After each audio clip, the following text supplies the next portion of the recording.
Assalamualaikum warahmatullahi wabarakatuh. Bismillah, alhamdulillah, wassalatu wassalamu ala rasulillah, amma ba'du. Semuanya sehat ya. Hari ini kita akan melanjutkan sesi tentang aliran Ahlus Sunnah wal Jamaah. Aliran Ahlus Sunnah wal Jamaah. Ada berapa banyak aliran yang masih eksis kira-kira di bumi, di belahan dunia ini? Ada berapa? Ada apa saja? Ada aliran apa saja yang masih eksis?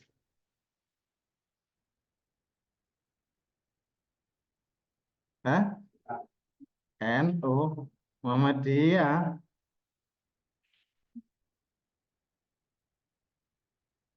Ya, itu tadi itu ya, Syiah, Sunni, Syiah, terus yang hmm?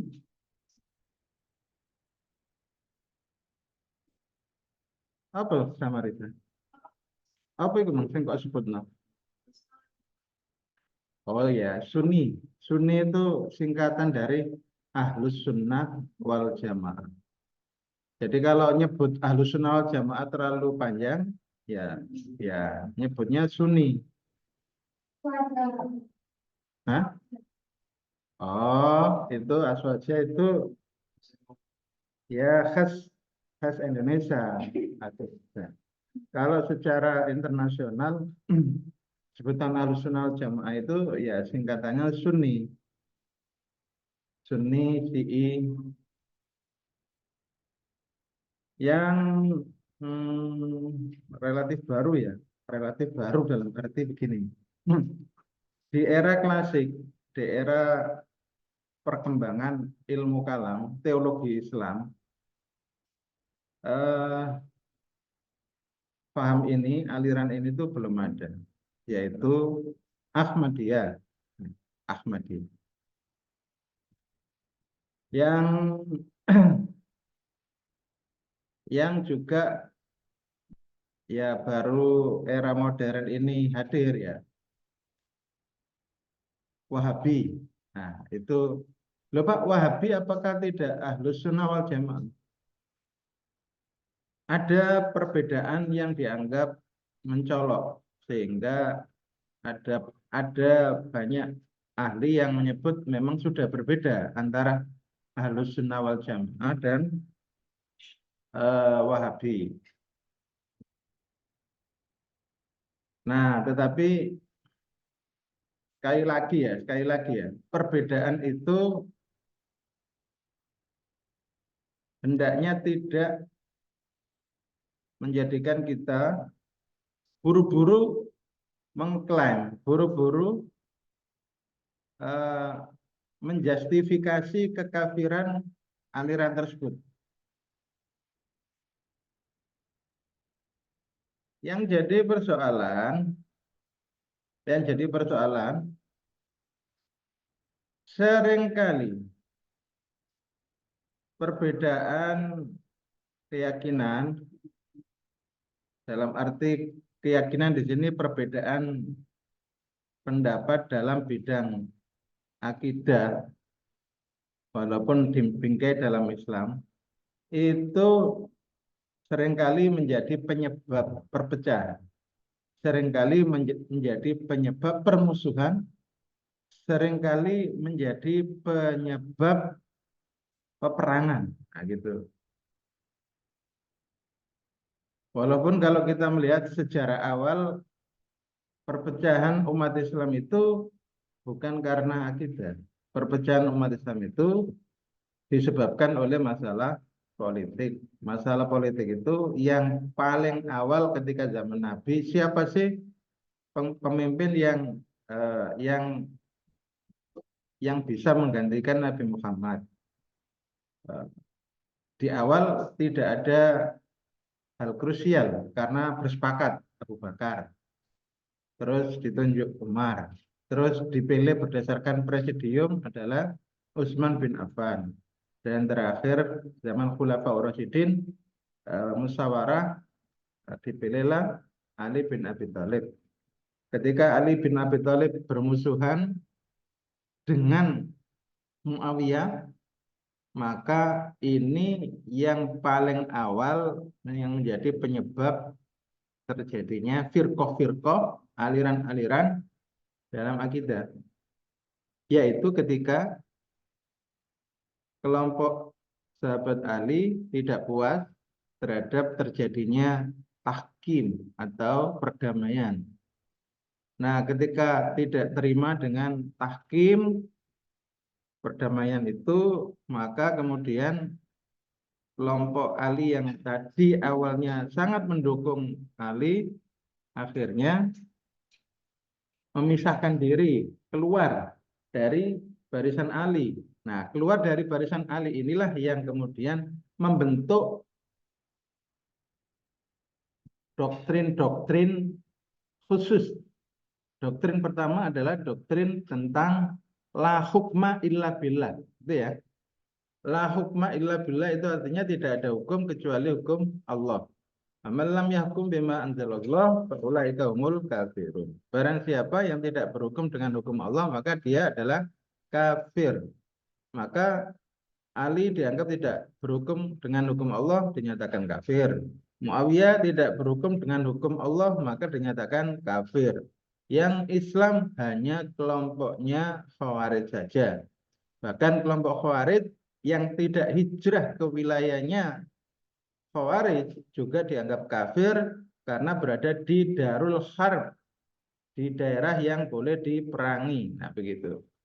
Nah, itu akidah awal yang timbul ketika umat Islam berpecah dalam bidang politik, tetapi berimplikasi kepada bidang teologi atau akidah. Bunuh-bunuhan itu banyak sekali terjadi. Berapa banyak korban? Misalnya di Indonesia mungkin ya, ada nggak korban tentang Sunni, Syiah gitu? Ada pengusiran-pengusiran karena dia Syiah, pengusiran-pengusiran karena dia Ahmadiyah. Padahal sesama Islam. Cuma Ahmadiyah itu nanti kita perlu kaji, ada dua ya. Ada yang masih dianggap Islam, ada yang sudah keluar dari Islam. Batasannya adalah kalau sudah rukun imannya beda, nah itu baru kita bisa mengklaim, oh sudah tidak Islam. Apa itu? Tentang Rasul. Bahwasanya kerasulan yang harusnya berhenti sampai Nabi Muhammad, menurut Ahmadiyah yang salah satu ini itu masih berlanjut kepada Mirza Ghulam Ahmad, sehingga kemudian Nabi Muhammad dianggap bukan nabi terakhir. Khotamul Anbiya itu bukan berarti penutup. Khotam itu bisa diartikan cincin. Nah, Khotamul Anbiya diartikan Ahmadiyah itu ya Nabi Muhammad itu cincin para nabi. Cincin itu boleh jadi diartikan yang menghimpun. Nah, begitu. Jadi bukan nabi terakhir, kata Ahmadiyah loh ya.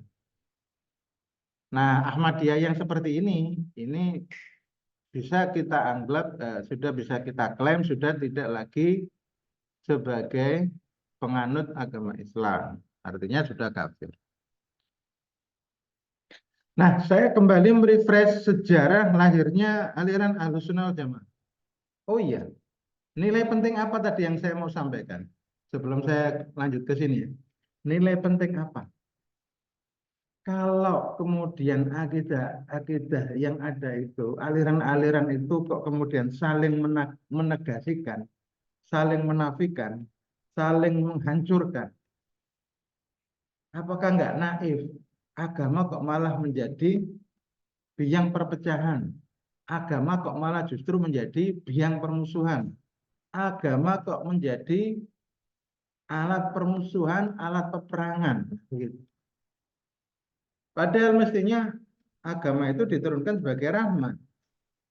Agama diturunkan untuk kebaikan umat manusia. Tapi kenapa kok kemudian malah justru menjadi penyebab peperangan, menjadi penyebab kehancuran kemanusiaan. Berapa banyak orang yang tega membunuh orang lain karena perbedaan akidah, perbedaan aliran. Sama-sama Islam tapi beda aliran. Lebih naif lagi kalau berbeda organisasi. Nah, sama-sama Sunni, Ahlussunnah wal Jamaah, NU, Muhammadiyah, Persis, itu sama-sama Aswaja, sama-sama Sunni, Ahlussunnah wal Jamaah. Loh, kok saling bantai-membantai? Wah, ini di mana letak kemaslahatannya?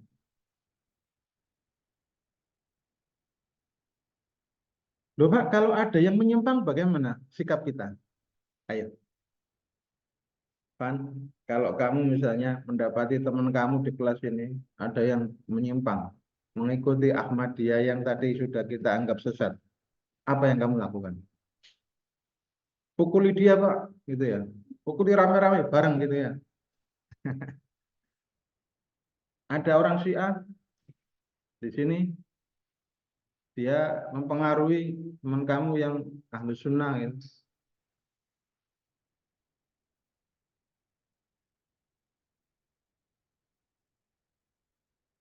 Gimana ya? Apakah amar ma'ruf nahi munkar itu sampai apa ya? Sampai kemudian mengharuskan kita membunuh orang lain?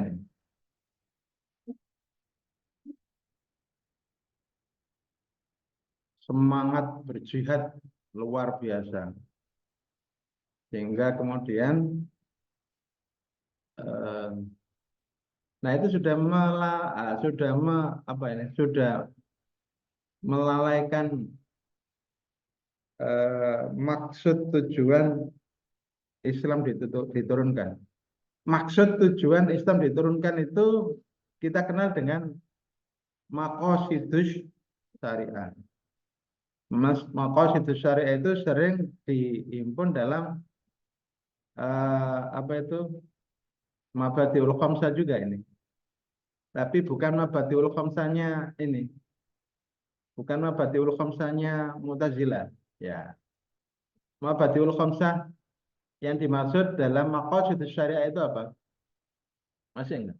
Eh? Hifdzun nafs. Artinya apa? Hifdzun nafs. Ya, menjaga nyawa. Artinya agama ini diturunkan untuk menjaga agar kehidupan tetap lestari, termasuk menjaga nyawa seseorang agar tidak dirampas dengan cara yang tidak hak. Yang hak ada enggak? Ada. Seperti apa yang hak itu? Hakim memutuskan bahwasanya karena dia sudah menjadi pembunuh berantai misalnya, hukumannya mati. Terus kemudian dieksekusi. Nah, itu ada hak untuk membunuh karena hak membunuh itu diberikan Allah melalui ajaran Al-Qur'annya. Nah, tetapi kalau kita tidak pada posisi itu, ya berarti tidak memiliki hak untuk membunuh orang lain. Selain khifdun nafas, apa? Hifdzul mal. Ya, oke, hifdzul mal. Hifdzul mal itu apa? Menjaga harta, kekayaan. Artinya, agama Islam itu melindungi hak-hak setiap individu. Nggak boleh kita merampas milik orang lain. Nggak boleh kita mengambil milik orang lain kecuali dengan cara yang hak. Loh, boleh nggak kita mengambil milik orang lain dengan cara yang hak? Boleh, yaitu misalnya dengan cara pinjam, dengan cara kita diberi, ya, sedekah misalnya, atau dengan cara baik jual beli, ya. Jual beli itu kamu beli barang harganya 10.000. Ketika kamu jual itu menjadi 15.000. Nah, kan berarti kamu mengambil 5.000 uang dari pembeli itu. Nah, itu artinya kamu mengambil tapi dengan cara yang hak. Nah, Islam tidak mengizinkan perampasan, pengambilan harta benda milik seseorang dengan cara yang tidak hak. Hifdzun nafas, hifdzul mal, apa lagi? Hifdzuddin. Hifdzuddin itu yang terakhir. Apa lagi? Hifdzul akal. Jadi Islam melindungi akal karena akal ini adalah anugerah terbesar yang dimiliki oleh manusia. Tanpa akal, ya tidak kita sadari ada kehidupan ini. Makanya Descartes, tahu Descartes ya, filosof dari mana itu? Itu tulisannya René Descartes, tapi bacanya kan Descartes gitu ya. René Descartes, Descartes, tapi bacanya Descartes. Descartes bilang cogito ergo sum, nah gitu ya. Pernah baca ya? Cogito ergo sum. Aku berpikir maka aku ada. Kalau kamu nggak berpikir, kamu itu tidak menyadari keberadaan kamu di dunia ini itu nggak akan menyadarinya, gitu. Nah, maka kemudian akal itu harus dilindungi. Maka Allah melarang merusak akal. Apa saja yang menjadi penyebab kerusakan akal itu dilarang. Misalkan minum minuman keras, nah itu dilarang. Ada yang lain nggak? Nah, nanti silakan dicari. Apakah game, Pak? Game online, Pak, yang menyebabkan kecanduan dan macam-macam sehingga kita mengalami kerusakan otak. Ya, boleh jadi itu menjadi haram.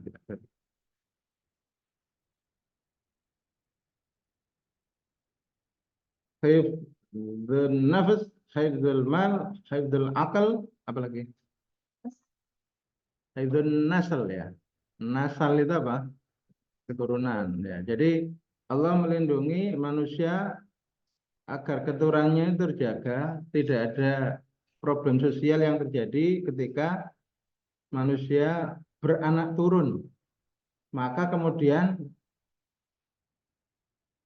dilengkapilah ajaran Islam itu dengan hukum pernikahan, hukum perkawinan. Karena itu akan terjaga eh, ya keturunan silsilah dari manusia. Kalau tidak ada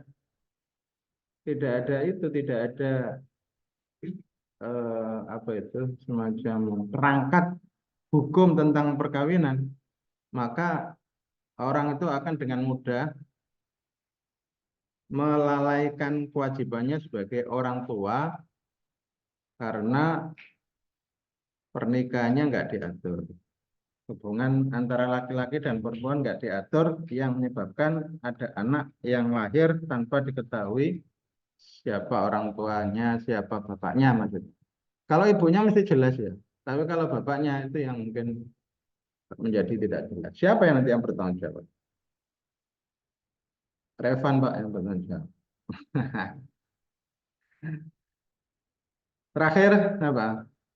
Hifdzuddin, yaitu menjaga agama. Agar agama tidak rusak, maka perlu dilindungi dengan berbagai perangkat ketentuan ajaran yang membuat umat Islam tidak menyimpang dari akidah yang lurus, tidak tersesat ke dalam kesyirikan, tidak tersesat dalam penyimpangan akidah.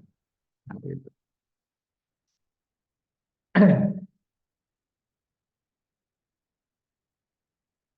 Oke, jadi sekarang ini kamu kalau mengamati fenomena di media sosial, ada kelompok-kelompok orang itu yang sekarang itu dianggap sebagai agnostik. Tahu agnostik? Coba dicari, agnostik itu apa?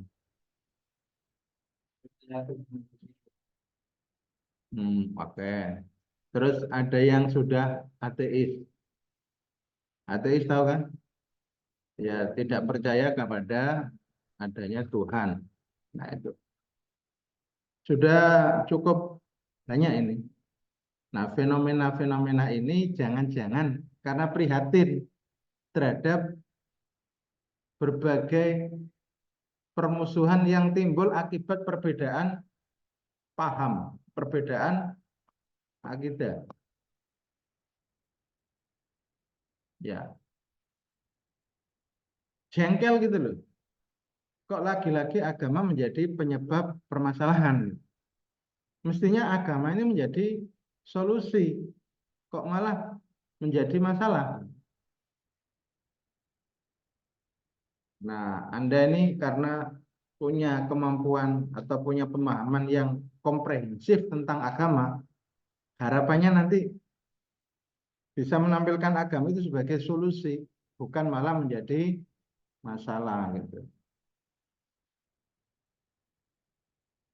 Baik, kita lanjutkan tentang aliran Ahlus Sunnah wal Jamaah. Jadi term yang, oh ya, kemarin sudah kita bahas sejarahnya ya, bagaimana kemudian lahirnya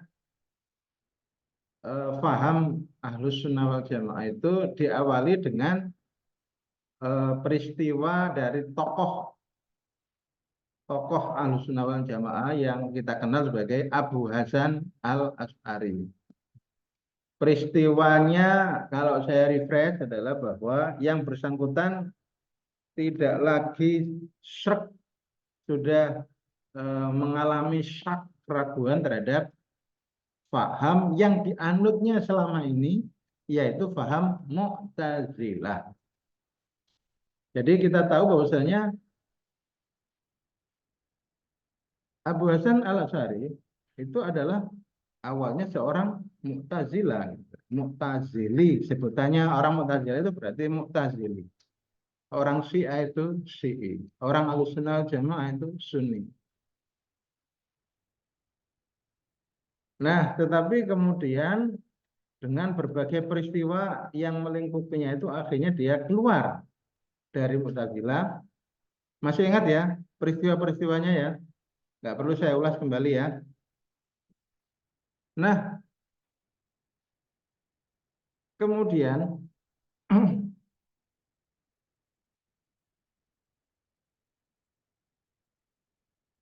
Abu Hasan Al Asy'ari menyampaikan berbagai pandangannya kepada publik dan akhirnya diikuti oleh masyarakat banyak. Ya, sebetulnya ya, masyarakat banyak itu belum terwadai, dalam suatu golongan. Mereka tidak ikut Khawarij, tidak ikut Murji'ah, tidak ikut Mu'tazilah. Tapi kemudian ketika momentum Abu Hasan Al Asy'ari membangun sebuah faham, maka kemudian masyarakat ini merasa terwakili oleh faham tersebut, faham yang kemudian seringkali disebut dengan faham Ahlus Sunnah wal Jamaah.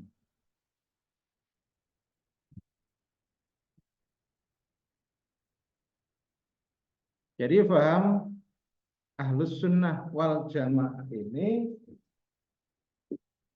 adalah term yang sering dinisbatkan pada hadis Nabi, tatap tariku ummati ala salatin wasab'ina firqatan.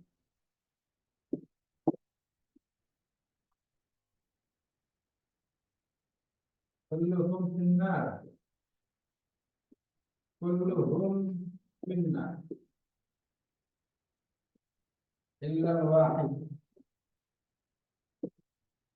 Terus sahabat bertanya, waman hiya ya Rasulullah?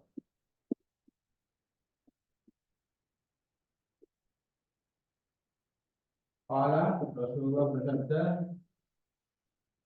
ma ana alaihi wa ashab.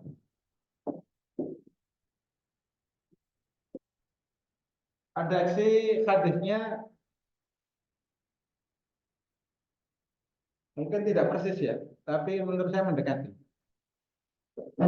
Dan ada beberapa versi hadis tentang ini tuh ada beberapa versi ya. Sataftariku ummati ala thalathin wa sab'ina firqatan kulluhum finnar illa al-wahid. Man hiya ya Rasulullah? Qala ma ana alaihi wa ashabi.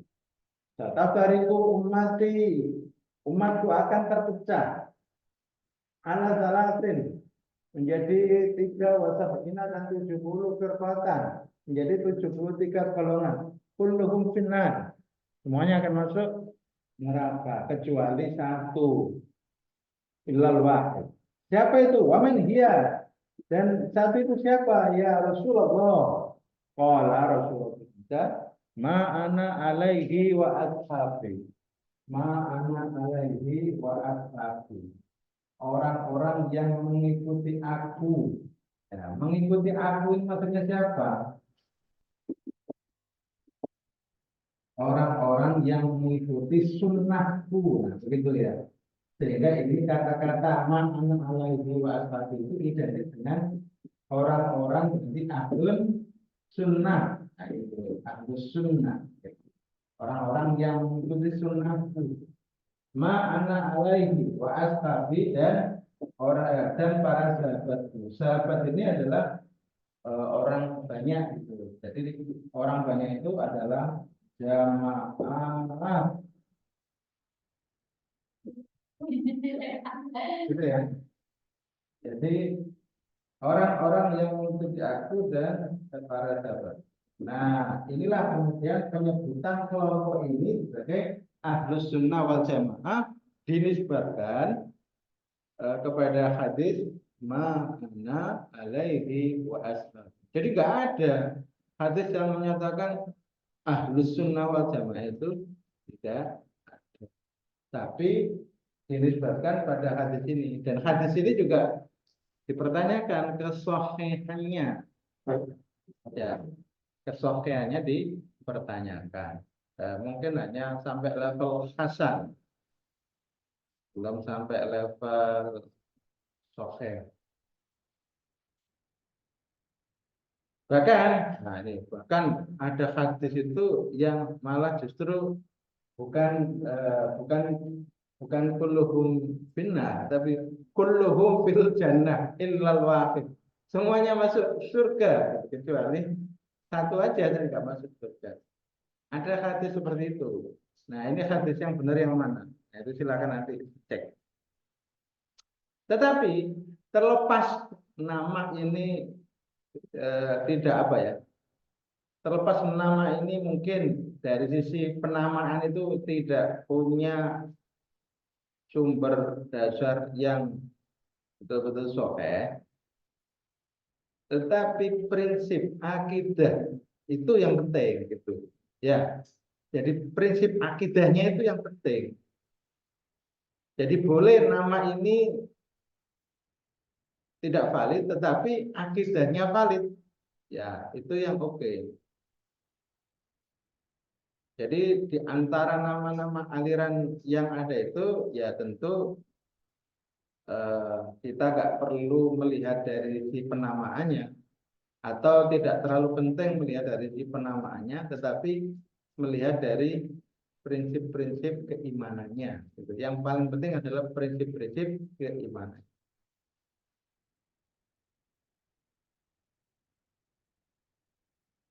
Hadis lengkapnya ini ada.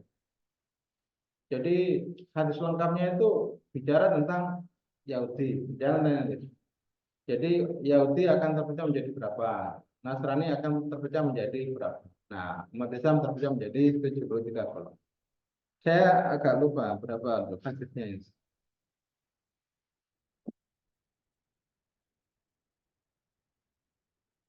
Ya, ada tanggapan?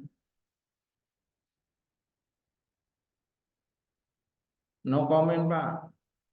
Oke, kalau no comment kita lanjut ya.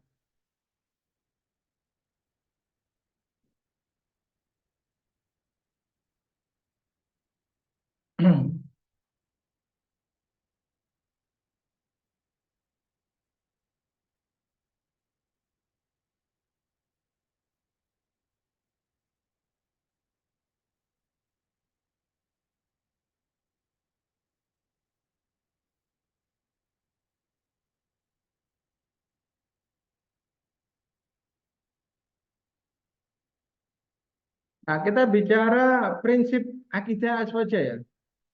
Apa saja sih yang menjadi pemikiran atau keyakinan dari Abu Hasan Al-Asy'ari dan para pengikutnya, para pendukung Ahlus Sunnah wal Jamaah. Ya, tentu dialektikanya tidak terlepas dari yang sudah pernah dibahas oleh Mu'tazilah, oleh Murji'ah maupun oleh Khawarij.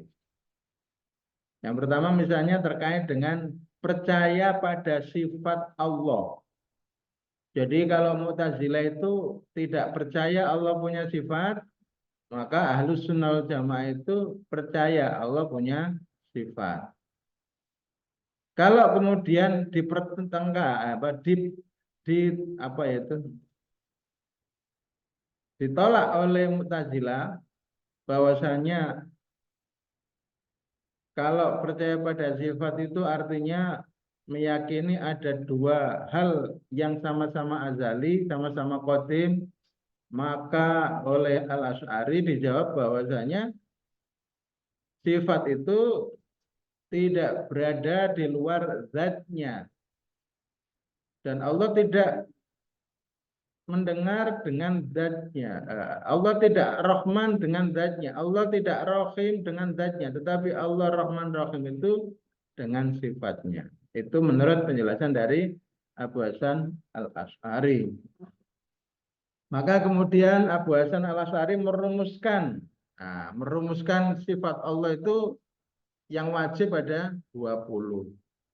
Jadi Tuhan itu punya sifat jumlahnya 20 itu wajib dimiliki oleh Tuhan. Kalau ternyata 20 sifat wajib itu nggak dimiliki, salah satunya nggak ada pada zat Tuhan, maka sebetulnya Tuhan itu sudah tidak layak lagi disebut sebagai Tuhan. Nah, ini saya lihat di beberapa medsos itu ada yang mengkritisi. Loh, nggak benar itu. Asy'ari itu nggak benar. Loh, nggak benar gimana? Ya kok dibatasi 20? Ya itu dijawab dengan kelompoknya Ahlussunnah Jamaah bukan dibatasi tetapi itu yang seakan-akan itu tidak bisa tidak harus ada pada zat Tuhan. Tetapi sifat-sifat yang lain ya boleh ada gitu.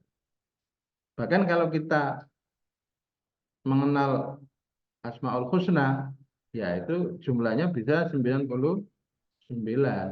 Walillahil asmaul husna. Nama itu kan juga bisa dianggap sebagai sifat. Jadi nama-nama yang baik asmaul husna itu ya identik dengan sifat. Nah, jumlahnya 99 hafal ya? Hafal ya? Biasanya hafal kok ya.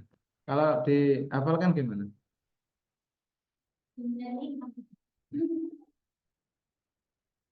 Yang pertama apa? Rahman, Ar-Rahim. Ya pakai lagu tadi. Kalau lagunya aja. Nah, itu kan jumlahnya 99. Jadi, sementara ini kita sebagian besar umat Islam yang menganut Ahlussunnah wal Jamaah itu tidak menolak sifat wajib yang 20 yang digagas oleh Abu Hasan Al-Asy'ari. Tapi sekali lagi kalau dalam kajian studi Islam ini kan diharuskan lebih netral ya. Nah, maksudnya objektif. Ya, itu mestinya tidak boleh takdisul fikrid dini. Oh, kok takdisul fikrid dini? Aku harus ngomong bolak-balik. Takdisul fikrid dini.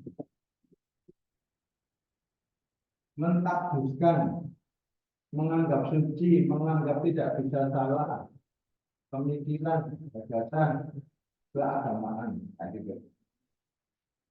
Apapun gagasannya, selama itu hanya pemikiran manusia, maka selalu harus diposisikan sebagai qabilun litahyir, qabilun linnikos, begitu. Ya, ngerti qabilun linnikos? Qabilun litahyir, memungkinkan untuk berubah, memungkinkan untuk salah. Qabilun linnikos, qabilun litahyir, memungkinkan untuk berubah.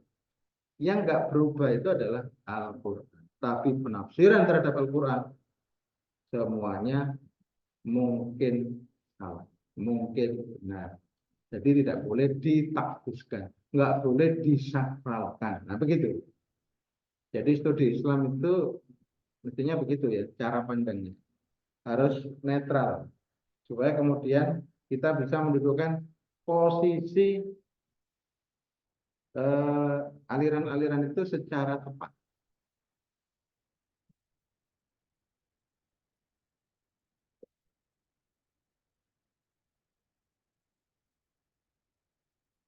Yang kedua, prinsip akidah Asy'ariyah memandang Al-Quran sebagai kalamullah. Jadi Al-Quran itu adalah kalamullah, Al-Quran adalah sifat Allah, Al-Quran itu qadim, Al-Quran bukan ciptaan sebagaimana yang disampaikan oleh Mu'tazilah. Oleh karena itu, kedudukan Al-Quran pasti lebih tinggi daripada kedudukan akal. Nah, begitu. Jadi akal harus tunduk kepada Al-Quran. Itu Ahlus Sunnah wal Jamaah. Prinsip yang kedua itu adalah Al-Quran kalamullah. Al-Quran bukan makhluk, bukan ciptaan. Dan Al-Quran kedudukannya lebih tinggi daripada akal. Kalau ada masalah di mana terjadi kontradiktif antara akal dan Al-Quran, maka yang harus dimenangkan adalah Al-Quran. Nah, begitu.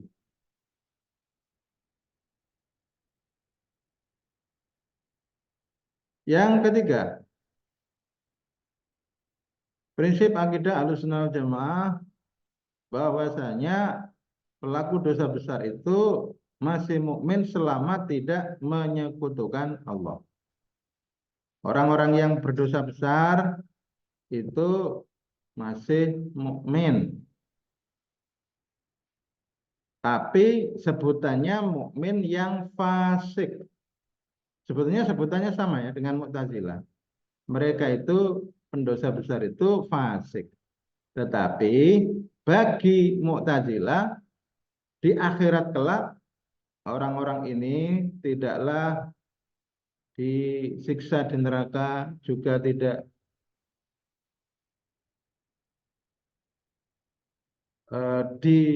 ditempatkan di surga, tetapi ditempatkan di suatu tempat di antara dua tempat, di antara surga dan neraka yang dinamakan al-manzilah bainal manzilatain.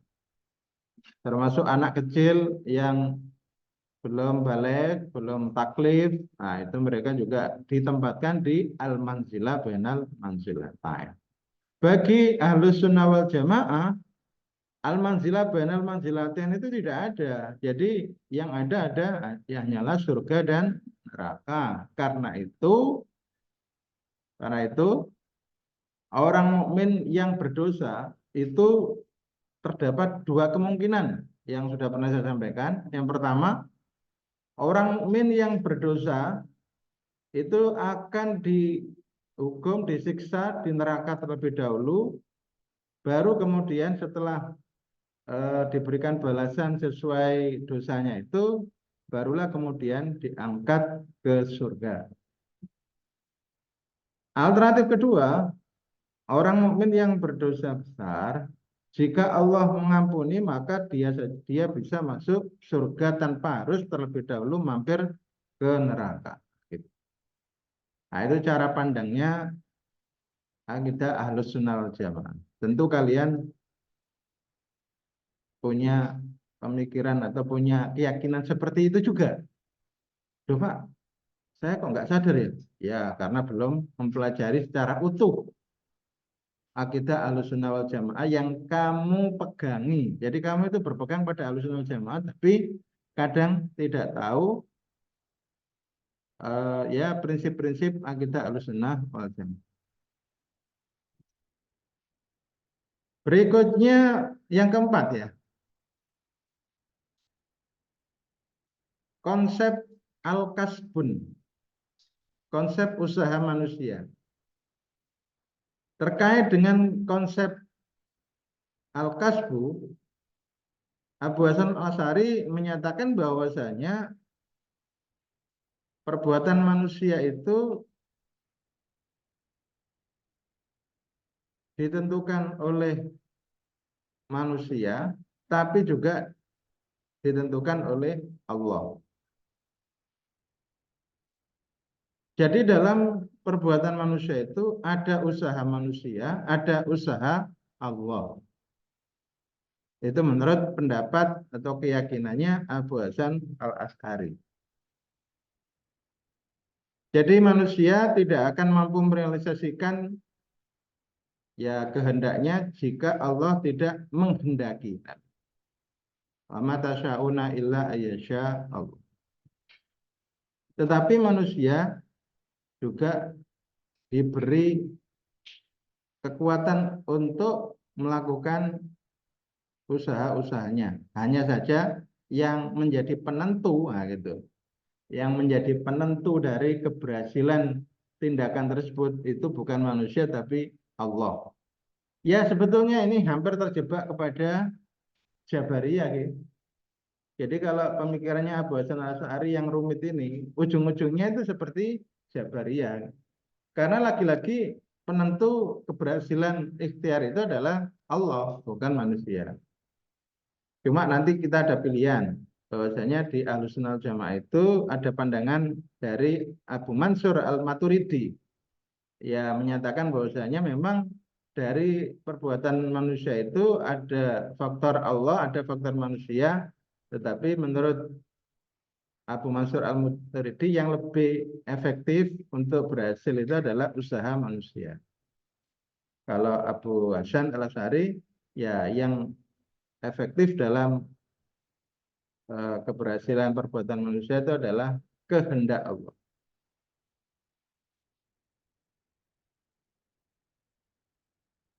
Yang berikutnya, yang kelima ya, ada keyakinan Ahlussunnah wal Jamaah yang menyatakan bahwasanya di akhirat nanti manusia atau orang-orang yang masuk surga itu dapat melihat Allah dan itu adalah nikmat terbesar ketika bisa melihat Allah.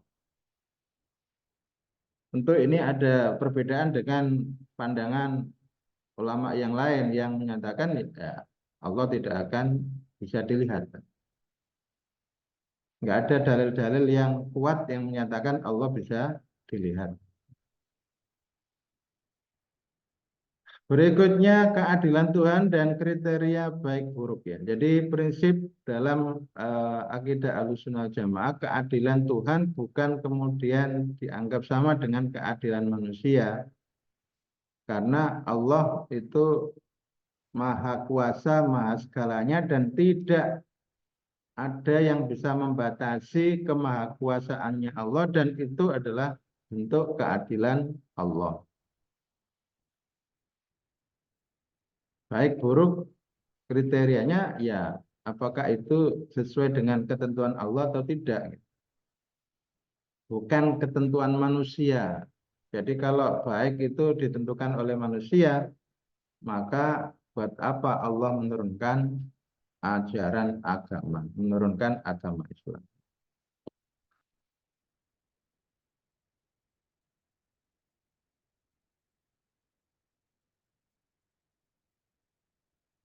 Nah, dari berbagai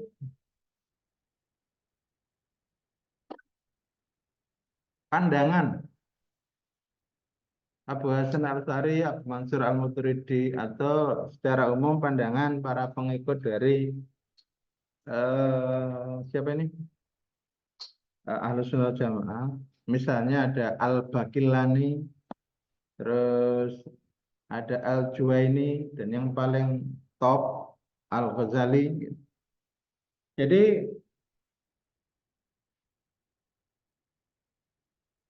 bukan Al-Ghazalinya Ahmad Dhani bukan. Kamu kok ingatnya El Rumi? Kamu baru nonton itu dah. El Rumi dan siapa? Baju. Apakah Jami patah hati saja? Enggak ya? Enggak kenal.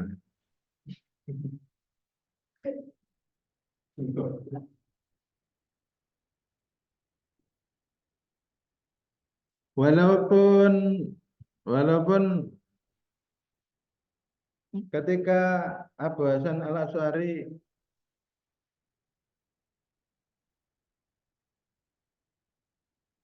menyampaikan paham-paham Ahlus Sunnah wal Jamaah di era yang tidak lagi mendukung Mu'tazilah, tetapi situasinya juga belum betul-betul mendukung paham Ahlus Sunnah wal Jamaah.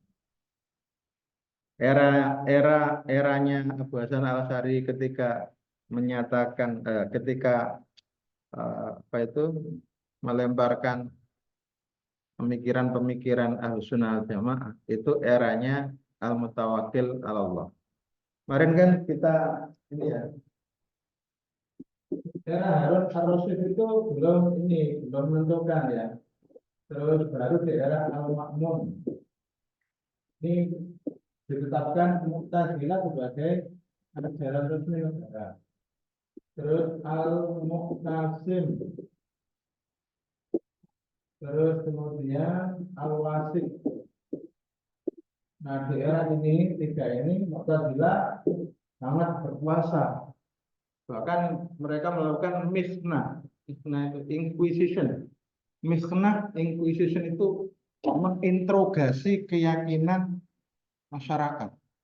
Diinterogasi, khususnya pejabat-pejabat negara. Hakim diinterogasi. Diinterogasi itu maksudnya ditanyai akidahnya. Apakah menganggap Al-Quran itu qadim atau hadis? Ngerti ya? Qadim atau hadis? Ngerti qadim? Hadis ngerti? Hadis itu artinya apa?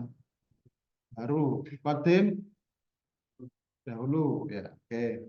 Kalau hadis itu berarti makhluk. Nah, kalau ada pejabat-pejabat itu yang tidak sepaham dengan paham Mu'tazilah, maka mereka kemudian disingkirkan. Nah, begitu. Itu istilahnya itu misnah atau apa tadi itu? Inquisition. Nah, kemudian ketika zaman Al-Mutawakkil ini, Mu'tazilah di stop. Mu'tazilah tidak lagi menjadi ideologi negara. Ya, dengan berbagai macam permasalahan itu. Bahkan tokoh-tokoh agama banyak yang dipenjara. Ahli hadis seperti Ibnu Hambal itu juga dipenjara, bahkan dicambuk macam-macam, dihukum ya karena tidak sependapat dengan ajaran Mu'tazilah. Nah, ketika zaman Al-Mutawakkil di awal-awal itu ajaran Asy'ariyah belum pesat perkembangannya. Belum pesat perkembangannya, tapi walaupun demikian, Al-Mutawakkil walaupun tidak mendukung secara penuh terhadap Ahlussunnah wal Jamaah, dia dianggap sebagai nasir sunnah, penolong Ahlus Sunnah wal Jamaah. Jadi Al-Mutawakkil ini dianggap raja yang membela Ahlus Sunnah wal Jamaah. Maka kalau kalian misalnya berada pada diskursus Ahlus Sunnah wal Jamaah, mesti sering-sering menyebut ini Al-Mutawakkil 'ala Allah. Tetapi ketika pada eranya Al-Ghazali, Ahlus Sunnah wal Jamaah ini menjadi berkembang pesat didukung oleh pemikiran-pemikiran dari Al-Ghazali.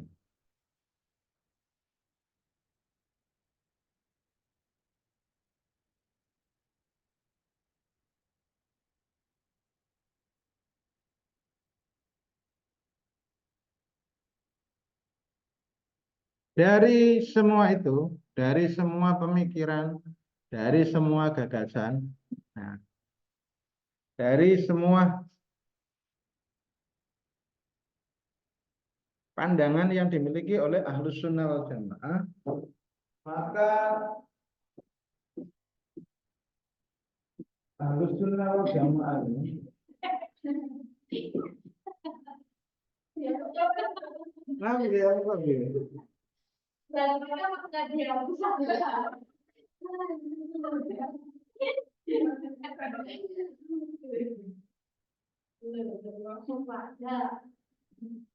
bisa kan dibaca?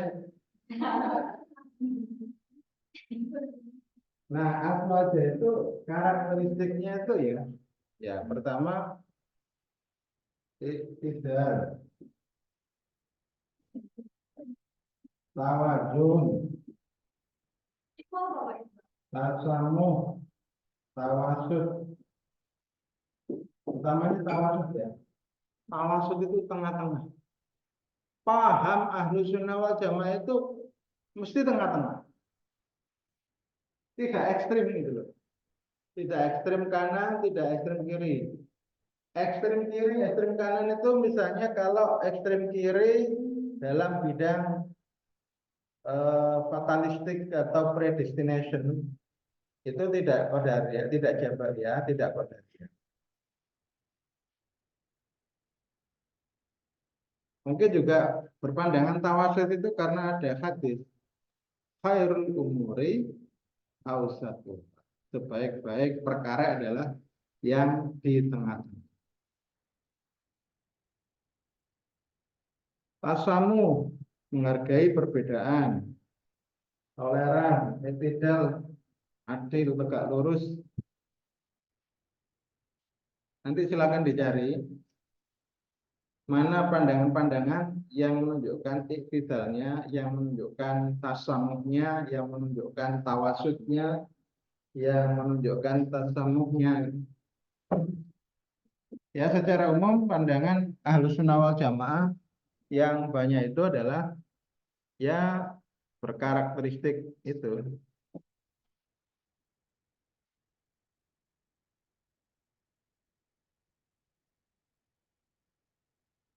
Kalau Murji'ah, pandangan Murji'ah itu gimana? Pandangan Murji'ah.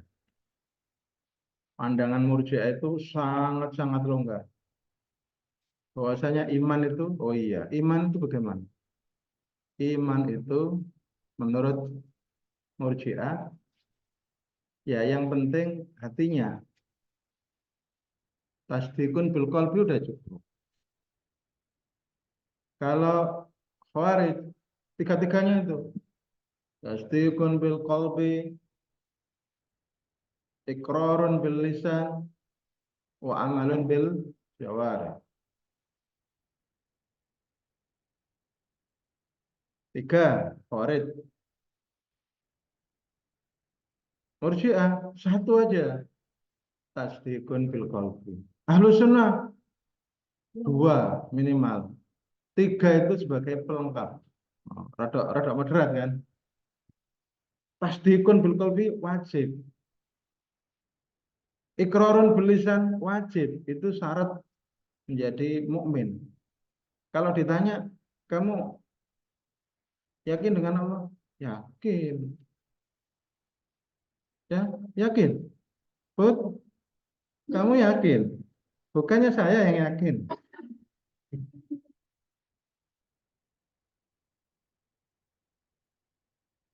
Jadi yakin. Oh, ditanya. Nah, beda lagi dengan si A. Si A itu juga hanya satu ya. Murji'ah juga kayaknya hanya satu. Si A itu hanya satu. Khawarij tiga.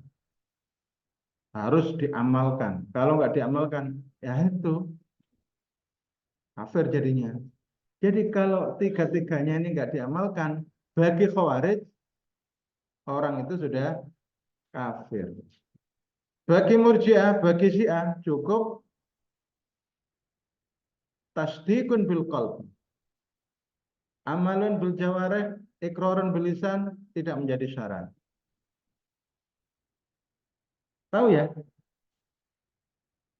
tengah-tengahnya Ahlus Sunnah di antara Murji'ah, Syiah gitu.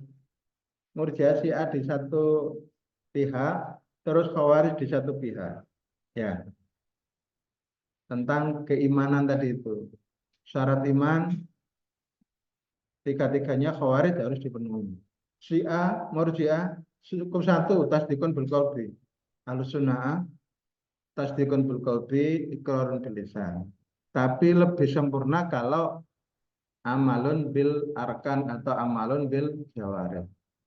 Kamu ngerti ya yang saya katakan ini ya? Tasdikun bil qalbi ngerti ya? Oke, terus iqrarun bil lisan ngerti kan? Amalun bil arkan ngerti kan? Oke. Itu tengah-tengahnya atau tawasudnya Ahlus Sunnah wal Jamaah. Kalau tentang eh, apa tadi itu? Yang sebelumnya adalah tentang apa itu? Tentang perbuatan manusia. Nah, itu tengah-tengahnya ya. Dalam perbuatan manusia itu ada kehendak manusia, ada kehendak Allah. Lawannya paham Qadariyah yang Mu'tazilah. Mu'tazilah yang Qadariyah. Mu'tazilah yang Qadariyah mengatakan murni itu perbuatan manusia. Jabariyah murni ini perbuatan Allah. Ahlussunnah Jamaah perbuatan manusia jaga perbuatan Allah. Nah, gitu. Itu Ahlussunnah wal Jamaah. Oke, nanti silakan dicari eh, contoh-contoh paham dari Ahlussunnah Jamaah yang tidak tawazun tasamuh tawasud.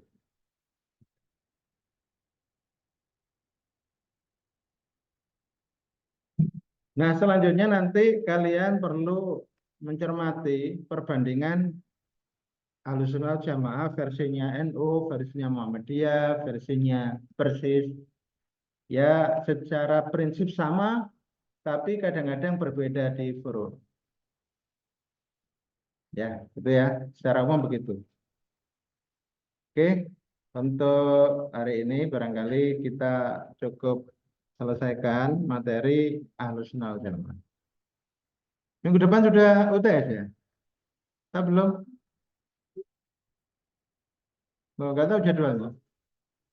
Oh, masih kurang satu. Oh ya. Oh iya ya, masih lama ya.